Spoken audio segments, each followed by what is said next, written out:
Story name: The Silent Caller. It started small, just a missed call, but that single ring would unravel the last threads of Sarah Miller's sanity.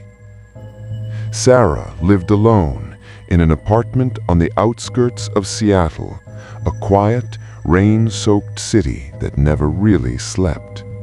She worked as a 911 dispatcher, the kind of job that made you numb to panic. Every night she heard people scream, cry, beg, and sometimes go silent mid-sentence. She told herself she could handle anything. Until the night of February 12th, 2:13 a.m. Her phone rang. Unknown caller. Half asleep, she declined it, but as soon as her finger touched the screen, the phone lit up again.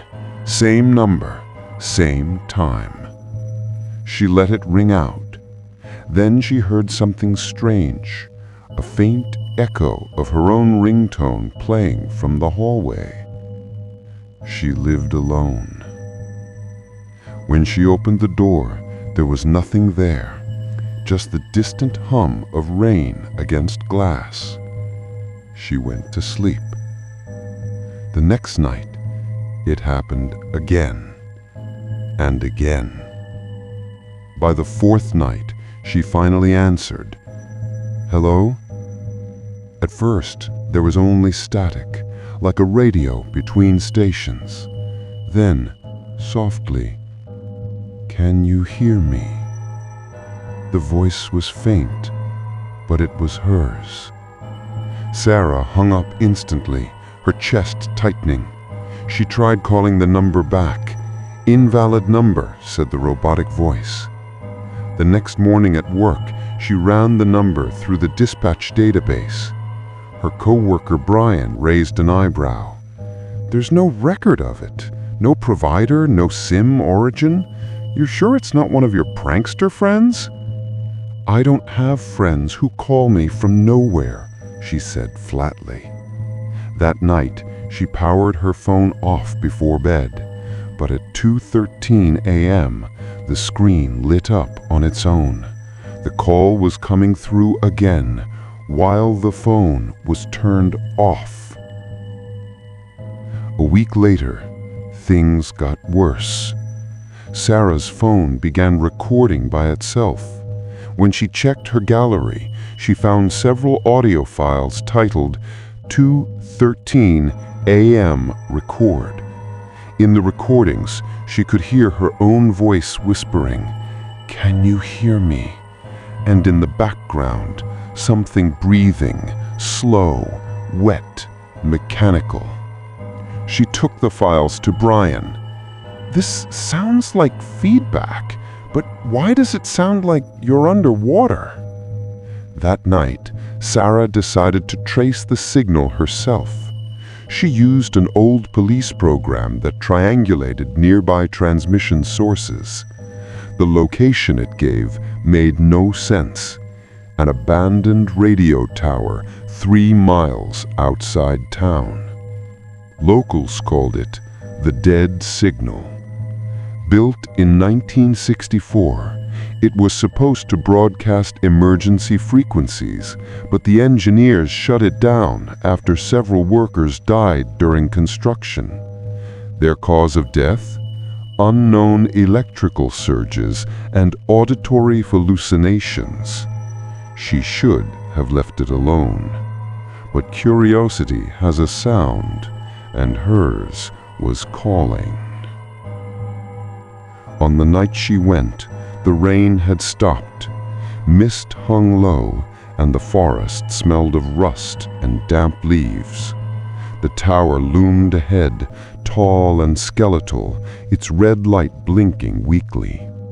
She parked her car and grabbed her flashlight. The metal gate creaked as she pushed it open. There were signs everywhere. Warning, do not enter active frequency field. But the place was long dead. At the base of the tower, she found a rusted door half open. Inside, tangled cables, shattered dials, and old broadcast equipment covered in dust. Her phone buzzed in her pocket. Unknown caller. She answered. "Hello?" This time there was no static, just her own voice saying, "I'm inside." She froze. "I know," she whispered. The call ended. Then she heard her own voice again, but this time coming from the tower's speaker. "Can you hear me?" Sarah's flashlight flickered, and through the static, a faint figure began to appear on the screen of one of the broken monitors. A woman, pale and drenched, holding a phone. Her eyes identical to Sarah's. The woman on the screen tilted her head and smiled. "I've been trying to reach you." The tower lights burst alive, red strobes flashing like heartbeats. Sarah stumbled backward as the floor vibrated. From the old transmission cables, voices started echoing, hundreds of overlapping tones, all whispering the same words. "Can you hear me?" Then the woman stepped out of the monitor, her skin flickering like static, her movements glitching like broken video. Sarah ran for the door, but it slammed shut on its own. Her phone vibrated violently, and when she looked at the screen, it showed a live video feed of herself, standing exactly where she was, but her reflection wasn't moving. The voice whispered again, right beside her ear. "Trade places." The phone fell to the ground. The last thing the camera captured was her reaching out toward the screen, and then the feed cutting to black. 3 days later, police found her car still parked near the tower. Her phone was inside, screen cracked, still playing an endless loop of static. When they recovered the final video file, it was titled 213 Forever.mp4. In the footage, Sarah was sitting calmly inside the control room, speaking into the microphone. Her eyes were completely white. "Can you hear me?" she whispered. "Please answer. I'm so cold here." Then the feed distorted and ended. Months later, Brian, her co-worker, was working the night shift when his phone rang at 2:13 a.m. He looked at the screen. Incoming call. Sarah Miller. And now, every year on February 12th, someone in Seattle receives that same call. Always at 2:13 a.m. Always the same words whispered through static. "Can you hear me?"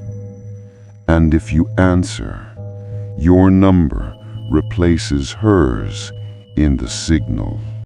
If you survived this story, give it a like and subscribe to Voices of the Dead so you never miss the next haunting.